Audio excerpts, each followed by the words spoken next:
2022, there was a horror puzzle game.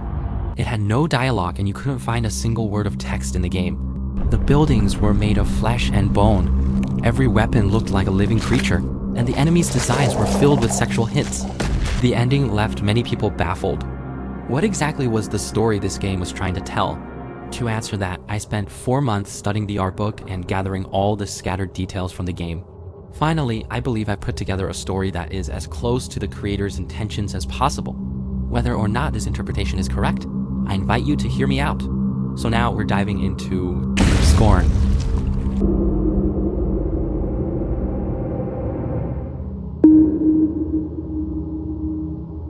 In a mysterious land, there lives a kind of humanoid creature. They have troubles that we Earthlings can never understand. Every resident here is a conjoined being. According to the official trailers and setting books, these creatures have 2 faces. One is on the front of the body, the other on the back. We call them the primary face and the secondary face. The primary face is on the front. It has no mouth, but it's in control of most of the body, handling movement and reproduction. The secondary face on the back has no limbs but does have a mouth, and its job is to eat. Even though they share the same body, these 2 parts have completely separate consciousnesses. With this kind of physical setup, conflicts between the 2 consciousnesses are unavoidable. The primary face, which controls the body, is desperate to get rid of the secondary face, seeing it as dead weight and longs for a freer existence. But most secondary faces resist separation. If they split, they'd lose the ability to move around or reproduce. This deep-seated conflict is like an invisible chain, tightly holding back the development of this group. Over the long course of time, this race has quietly entered its 2nd stage of development. To achieve separation, this civilization began researching and developing flesh editing technology. From simple firearms to complex architecture, everything was built on the foundation of flesh editing technology. Under this technological system, the primary faces proposed a new solution. That is, after the primary face and secondary faces are separated, using flesh editing technology to complete their bodies. In the art of the game, we can see a noticeable seam on the back of a primary face's head. We are confirmed that this is the primary face after separation and physical perfection.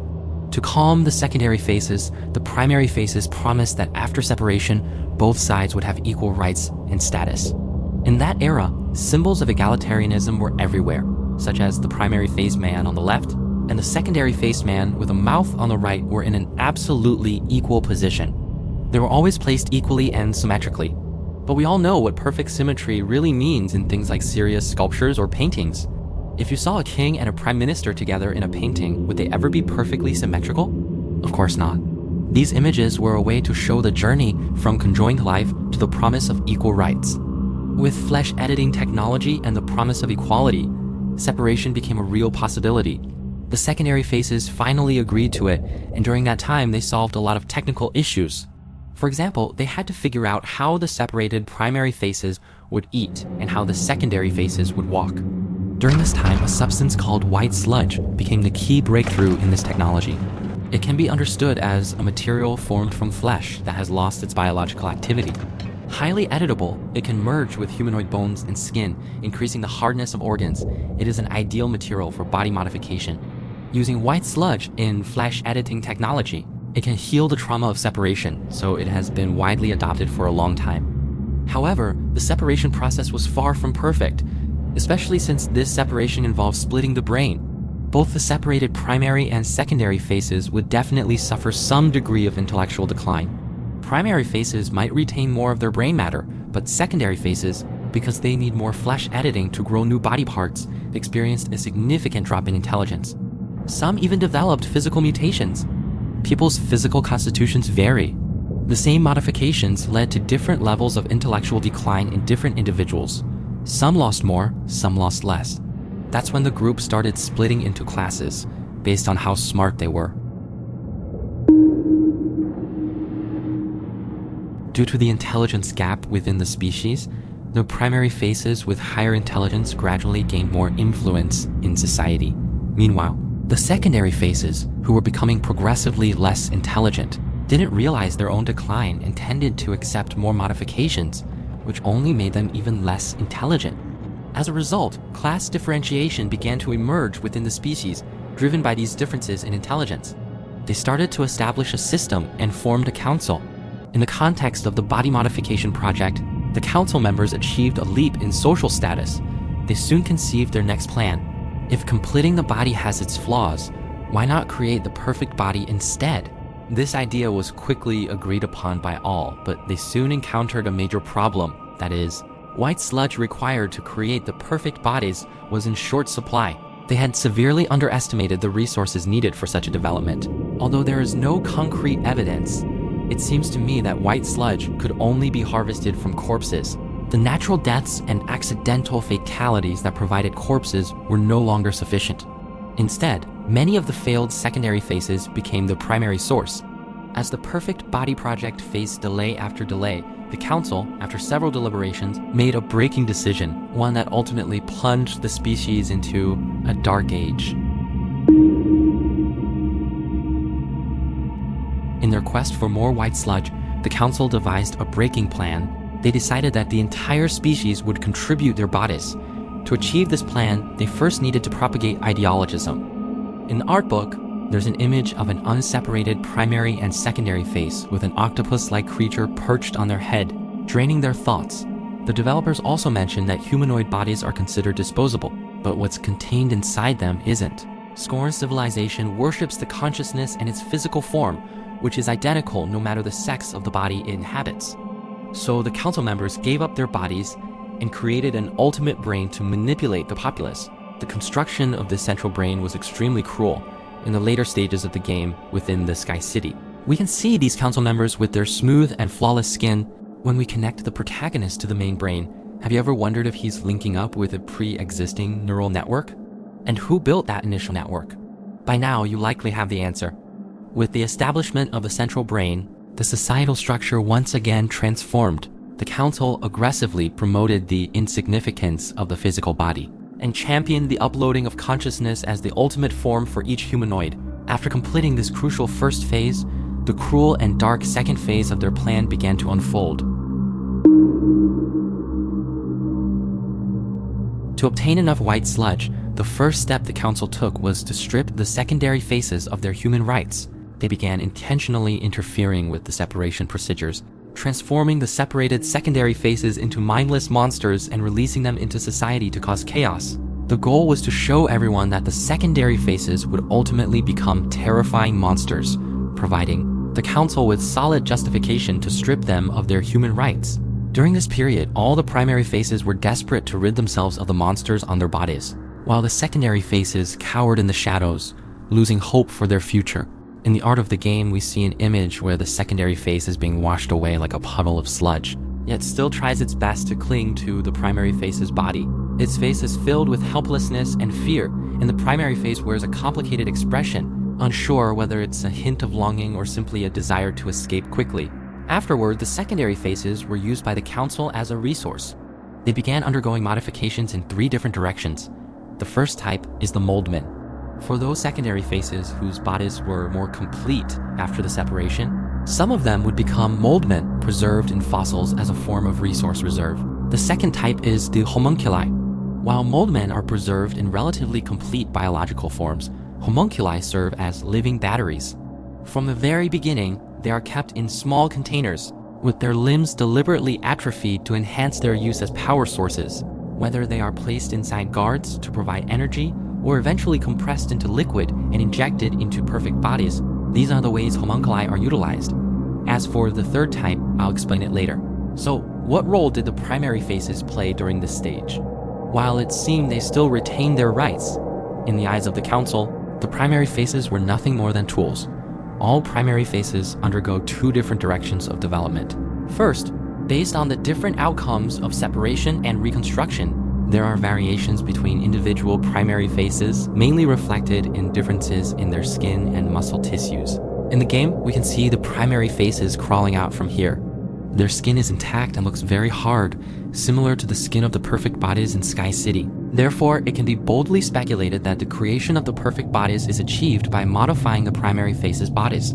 The other part of the primary faces consists of the characters we control in the game. After undergoing separation surgery, they are placed into a wall of flesh for body completion, which is referred to as the Genesis Wall in the art book. The main character's genesis expressed visually, says game director Lubomir Peklar. There's nothing more to it than that. How did it come into being? Why is it this way? That we are not explaining, he teases. From this, it's clear that the creators intended to deliberately mislead us. If a wall can give birth to humanoids, then why are there statues of pregnant figures in the Sky Citadel? And the many sculptures depicting copulation also suggest that this civilization still relies on reproduction to propagate. If the wall could truly create life, then people would worship the wall instead of worshiping acts of reproduction. So the Genesis wall is simply a factory used to repair the bodies of the primary faces after they've been separated. When a primary face falls from the Genesis wall, if they survive the fall, the council assigns them a purpose. They must undergo a rigorous selection process and trials to earn the right to enter the Sky Citadel and become an engineer. This serves two purposes. One is to ensure that the primary faces entering the Sky Citadel are fully qualified, and the other is because these primary faces will be responsible for constructing the perfect bodies. But these newly born primary faces struggle to even walk, let alone face the highly aggressive monsters. At this point, the third modification plan for the secondary faces was introduced, the parasites. Each engineer corresponds to a secondary face that has been transformed into a parasite. These secondary faces lose their humanity and intellect, retaining only their primal instincts. Due to their shared physical origin, they instinctively seek out their primary faces to reunite. For the engineers, merging with the parasite is instilled as a necessary trial, and they are aware of this and willingly accept it. This is why, in the game, we see the protagonist being tackled by a parasite. He shows no resistance, but rather accepts this merging gladly. After the fusion, the protagonist can immediately use the parasite's hands, further proving that they are indeed one. Now, with the analysis of the entire game's worldview completed, many questions and the final ending can be understood much better. At the beginning, a protagonist is awakened, accompanied by flashbacks of two scenes, indicating the presence of two characters, a primary face and a secondary face. At the start of the game, players control the fully intact secondary face after separation. However, during the exploration of the factory, an explosion occurs. Many players might think this explosion is an accident, but could this possibly be a necessary event where the primary face, as the engineer, awakens while the factory searches for its secondary face? The purpose is to find him and transform him into a parasite. This also explains why the primary face possessed by the parasite wields weapons, and the symbolic object of the engineer is this key that emits a wireless signal. The number of stars on the key corresponds to the engineer's rank. Only the highest-ranking engineers are qualified to enter the Sky City and complete the Perfect Body project. The protagonist is also steadily raising their rank to gain entry to the Sky City. Everything seems to be progressing smoothly, but will things truly unfold as the Council intends?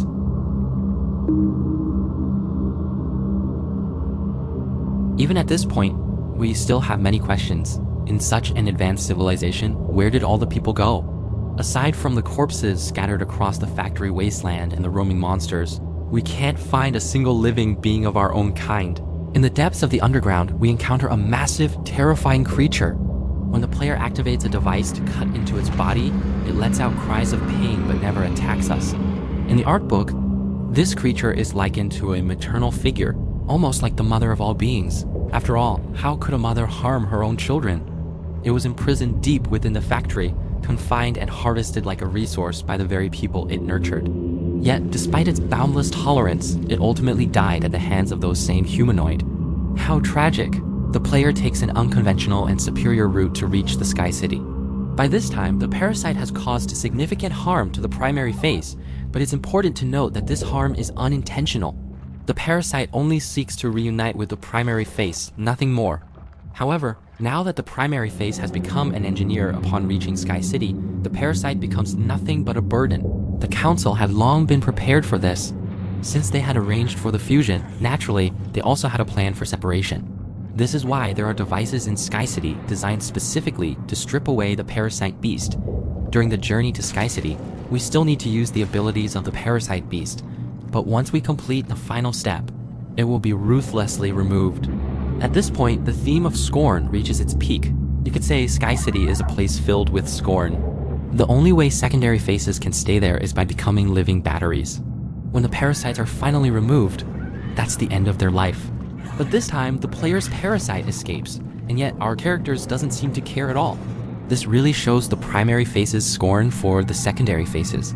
Afterward, the compressed homunculi fluid is injected into the perfect body. As the platform slowly rises, the perfect body, crafted over countless years, finally reaches its final step. The protagonist walks toward a device and fully willingly begins the final procedure, undergoing surgery, cutting the abdomen and cracking open the skull to upload consciousness. This process is undoubtedly an excruciating torture, but for the characters, it is the highest honor. After the neural connection is made to the main brain, the protagonist completes the consciousness upload. Then, using something like wireless transmission, their consciousness is transferred into the perfect body. You can see that the perfect body has this flower-like device on its head, which seems like a Wi-Fi receiver. Only after uploading to the main brain can the consciousness be transferred into the perfect body. At this point, the protagonist has one final ceremony to go through. In my view, it's more of a farewell to the old body, symbolizing that from now on, this race will reproduce through perfect bodies, leaving the past physical form behind. The following sequence is arguably the most puzzling part of the entire game, and no interpretation has yet provided a solid explanation. The protagonist detaches a surgical arm and carries their former body forward, while the surgical arm's blade continuously stabs into that old body. To open the door ahead, 2 weights are required on the pressure plate, meaning carrying the body is necessary for this action. However, the act of detaching the surgical arm and pushing the surgical device aside is clearly an unscripted, non-essential, spontaneous behavior. It lacks logic and necessity. Perhaps, looking back at everything the characters have been through, the feeling at this moment is pure relief and joy. After all the physical torture they have endured, stepping into this new, perfect body must feel incredible. It is as if their entire race, after so many years and countless sacrifices, has finally been reborn. The characters must be thrilled deep down. From now on, they will say goodbye to their old bodies, goodbye to the pain and decay, and greet the dawn of a new life. The scene is quiet, but you can almost feel their silent but powerful cry of victory.